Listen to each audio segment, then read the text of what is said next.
பிக்குமார்களே, மதத் தலைவர்களே, பெற்றோர்களே, சகோதர சகோதரிகளே, பிள்ளைகளே, பல தசாப்தங்களாக நாம் எழுப்பிய குரலுக்கு மெதுமெதுவாக ஆனால் சீராக செவிசாய்த்து நாங்கள் முன்வைத்த வேலை திட்டத்திற்கு உயிர் மூச்சாக இருந்த இந்நாட்டு மக்கள் அனைவருக்கும் எங்களது கௌரவத்தை தெரிவிக்கிறோம்.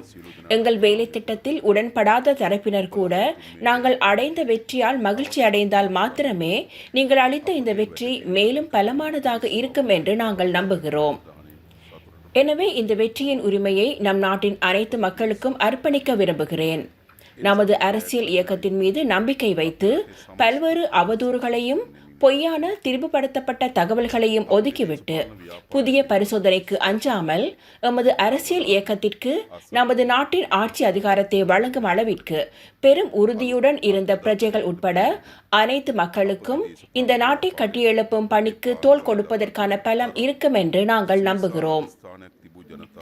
இந்த வெற்றிக்காக எமக்கு முன்னரும் எங்களுடனும் பலவிதமான தியாகங்களை செய்த, சில சமயங்களில் தங்கள் உயிரை கூட தியாகம் செய்த பல தலைமுறைகளின் விலைமதிப்பற்ற ஆண்கள் மற்றும் பெண்கள் அனைவரையும் நாங்கள் மரியாதையுடன் நினைவு கூறுகிறோம். இந்த வெற்றியையும் அதன் மூலம் கட்டி எழுப்பப்படும் வளமான நாட்டையும் அவர்களுக்கு அளிக்கும் கௌரவமாகவே நான் கருதுகிறேன். இந்த நாட்டை கட்டி எழுப்புவதற்கான பங்கை கூட்டு செயற்பாடாக நிறைவேற்றும் திறன் எமக்கு உள்ளது. அதற்கான மிக திறமையான குழு எங்களிடம் உள்ளது. நம் அனைவருக்கும் அது குறித்த முழுமையான உறுதிப்பாடு உள்ளது. நாம் எதிர்பார்க்கும் மாற்றத்தை ஏற்படுத்த எத்தகைய மாற்றத்தையும் மேற்கொள்வதற்கு முன்னதாக பொருளாதாரத்தை நிரந்தரமான நிலைக்கு உயர்த்துவது அவசியம் என நாம் நம்புகிறோம். அதற்காக நீண்டகால மத்திய கால திட்டங்களை தயாரிப்பதற்கு முன்னர் பின்பற்ற வேண்டிய துரித பொருளாதார செயற்பாடுகளினூடாக குறுங்கால ஸ்திரநிலையை ஏற்படுத்த நாம் நடவடிக்கை எடுப்போம். நாம் எதிர்பார்க்கும் மாற்றத்திற்காக குறிப்பிட்ட காலப்பகுதிக்குள் பல நடவடிக்கைகளை மேற்கொள்ள வேண்டும். ஆனால் அவை அனைத்தும் தற்போதைய பொருளாதாரத்தில் ஸ்திர நிலையையும் நம்பிக்கையையும் கட்டியெழுப்புவதில் மாத்திரமே தங்கியுள்ளது. அதற்காக சர்வதேச நாணய நிதியத்துடன் துரிதமாக பேச்சுவார்த்தை ஆரம்பித்து நீடிக்கப்பட்ட கடன் வசதியுடன் தொடர்புள்ள விடயங்களை தொடர்ந்து முன்னெடுக்க நாம் எதிர்பார்க்கிறோம். கடன் மறுசீரமைப்பு திட்டத்தை முன்னெடுத்துச் செல்வதற்காக சம்பந்தப்பட்ட கடன் தரப்பினர்களுடன் பேச்சுவார்த்தை நடத்தி அது தொடர்பான பணிகளை விரைவில் நிறைவு செய்து உரிய கடன் நிவாரணத்தை பெறுவதற்கு நாங்கள் நடவடிக்கை எடுப்போம். அதற்கு இந்த நாட்டு மக்களைப் போலவே சர்வதேச சமூகத்தினதும் ஆதரவையும் பெற முடியும் என நம்புகிறோம். அந்த ஒத்துழைப்பின் மூலம் இந்த கூட்டு முயற்சியில் வெற்றி பெற முடியும் என எதிர்பார்க்கிறோம்.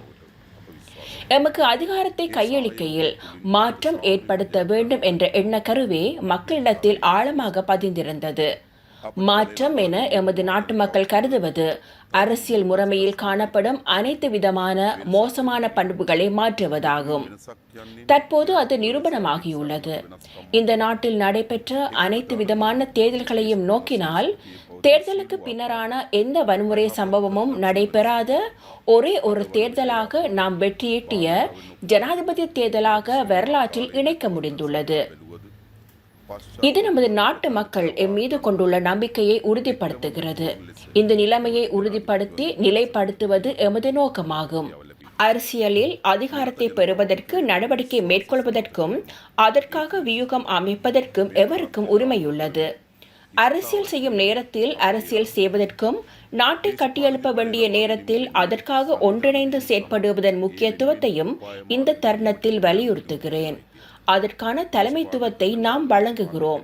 சிங்களவராக இருந்தாலும், தமிழராக இருந்தாலும், முஸ்லிமாக இருந்தாலும், பேகராக இருந்தாலும், மலையராக இருந்தாலும் அவர்கள் அனைவருக்கும் நாம் இலங்கை பிரஜைகள் என்று பெருமையுடன் வாழக்கூடிய நடைமுறை சாத்தியமான ஒரு நாடு உருவாகும் வரை இந்த நாடு தோல்வி அடையுமே தவிர வெற்றியடையாது.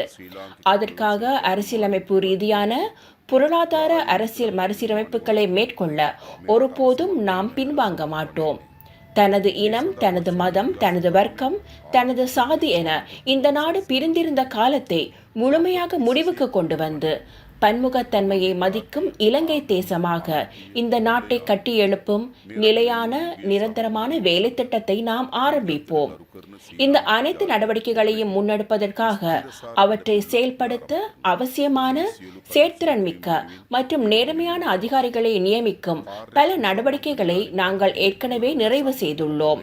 பொது பணிக்கு இடையூறு ஏற்படாத மற்றும் பிரஜைகள் தொடர்பில் பாதகமான அழுத்தங்கள் ஏற்படாத வகையில் எதிர்பார்த்த மாற்றங்கள் படிப்படியாக மேற்கொண்டு நாம் முன்னோக்கி செல்வோம். சட்டத்தை மதிக்கும் நாட்டை உருவாக்கவும் ஒழுக்கமான சமுதாயத்தை உருவாக்கவும் நாங்கள் அர்ப்பணிப்புடன் உள்ளோம். அனைத்து பிரஜைகளினதும் சமூக பாதுகாப்பை உறுதி செய்வோம். சட்டத்தின் முன் அனைவரும் சமம் என்ற எண்ணக்கருவை மீள உயிர்ப்பிப்போம். எமது நாட்டை கட்டி எழுப்புகையில் அரசு சேவைக்கு பாரிய பங்கு இருக்கிறது என்பதை நாம் நம்புகிறோம். பொதுமக்களை கண்ணியமாக நடத்தும் அரசாங்கத்தின் இலக்குகளை நோக்கி செல்லும் அரசு சேவையை உருவாக்குவோம். செயற்திறன்மிக்க, நேர்மையான மற்றும் ஜனரஞ்சகமான அரசு சேவையை உருவாக்க நாம் அர்ப்பணிப்புடன் செயற்படுவோம். இந்நாட்டு மக்களின் வாழ்க்கை தரத்தை மேம்படுத்துவதே எமது எதிர்பார்ப்பு. அதற்கான நடைமுறை சாத்தியமான வேலை திட்டம் எங்களிடம் உள்ளது. மக்கள் மீது ஏற்றப்பட்டுள்ள அதிக வாழ்க்கை சுமையை குறைப்பதற்கு நாம் நடவடிக்கை எடுப்போம். இந்த நாட்டில் உள்ள ஒவ்வொரு தாய்க்கும் தந்தைக்கும் தங்கள் பிள்ளைகளின் எதிர்காலத்தை பற்றி கவலைப்படும் நிலை ஏற்பட இடமளிக்க மாட்டோம். தமது பிள்ளைக்கு நல்ல பாடசாலை மற்றும் சிறந்த கல்வியை வழங்க அந்த ஒவ்வொரு பெற்றோருக்கும் உரிமையுண்டு.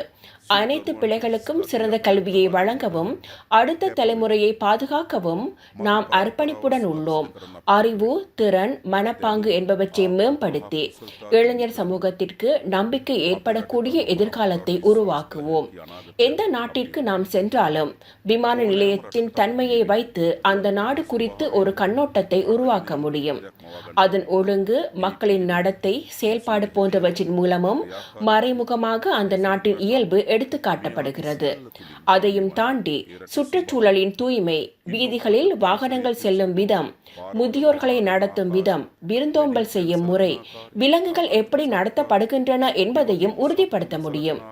நம் நாட்டின் பிம்பத்தை அதே வகையில் தெளிவாக தெரியும் வகையில் கட்டியெழுப்ப நாம் திட்டங்களை தயாரித்து முடித்துள்ளோம். அந்த உருவாக்கத்திற்காக குறுகிய கால, இடைக்கால மற்றும் நீண்டகால நடவடிக்கைகள் எடுக்கப்படும்.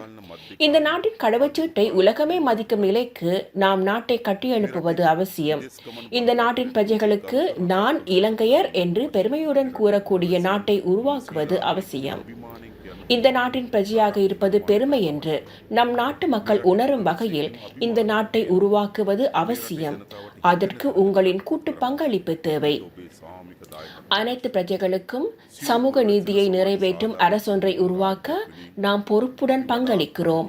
அறிவு, திறன்கள், கல்வி மற்றும் தொழில் முனைவு ஆகியவற்றை ஊக்குவிக்கும் வேலை திட்டத்தின் மூலம் எமது சிறுவர்கள் மற்றும் இளைஞர்கள் சந்ததிக்கு நம்பகமான எதிர்காலத்தை நாம் கட்டி எழுப்புவோம். நமது நாட்டின் சனத்தொகையில் 52% தாண்டிய பெண்கள் சமூகம் இந்நாட்டின் பொருளாதாரம் மற்றும் சமூக செயற்பாட்டிற்கு பெரும் பங்களிப்பை செய்யும் குழுவாகும். பெண்கள் பிரதிநிதித்துவம் தொடர்பாக அனைவரும் ஒன்றிணைந்து எடுக்கக்கூடிய நடவடிக்கைகளுக்கு நாம் செல்வோம். சகல நிறுவனங்களிலும் பெண்களின் பிரதிநிதித்துவத்தை பலப்படுத்துவதற்கு நாம் செயற்படுவோம். அதற்கான எமது அர்ப்பணிப்பின் முன் உதாரணத்தை வெளிப்படுத்தும் வகையில் ஏற்கனவே எமது பிரதமர் பதவிக்கு பெண் ஒருவரை நியமித்துள்ளோம். எமது சனத்தொகையில் பெருந்தொகையானோர் ஊனமுற்று விசேட சமூக பாதுகாப்பு கிடைக்க வேண்டியவர்களாகும். அவர்களுக்காக பலமான சமூக பாதுகாப்பு கட்டமைப்பொன்றை நாம் திட்டமிட்டுள்ளதோடு அதன் குறுங்கால நடவடிக்கையை விரைவாக ஆரம்பிப்போம். நாம் செல்லும் பயணத்தில் சமூக கட்டமைப்பின் எந்த ஒரு பகுதியையும் கைவிடப் போவதில்லை என்பதற்கு நாம் பொறுப்பு கூறுகிறோம். ஒவ்வொருவரினதும் தனித்துவத்திற்கு மதிப்பளித்து அவற்றை நாட்டின் முன்னேற்றத்துக்காக சாதகமான முறையில் பயன்படுத்திக் கொள்ள எமது பங்களிப்பை வழங்குவோம். மக்கள் இறைமைக்கு மதிப்பளிக்கும் அதே நேரம் அவர்களது ஜனநாயக உரிமைகளை பாதுகாப்பதற்காக அர்ப்பணிப்போம். எம்மீதான சந்தேகம் காரணமாக நிச்சயமற்ற நபர்கள் இருப்பதை நாம் அறிவோம். எனது செயற்பாடுகளின் ஊடாக உங்களின் நம்பிக்கையை வெல்ல எதிர்பார்க்கிறேன். உங்களுடைய விமர்சனங்களை பொருத்தமான தருணத்தில் ஏற்றுக்கொள்வேன். அதே போல நாங்கள் கட்டியெழுப்ப போகும் எதிர்காலத்தின் பங்குதாரர்களாக உங்களை வலுவூட்டுவோம்.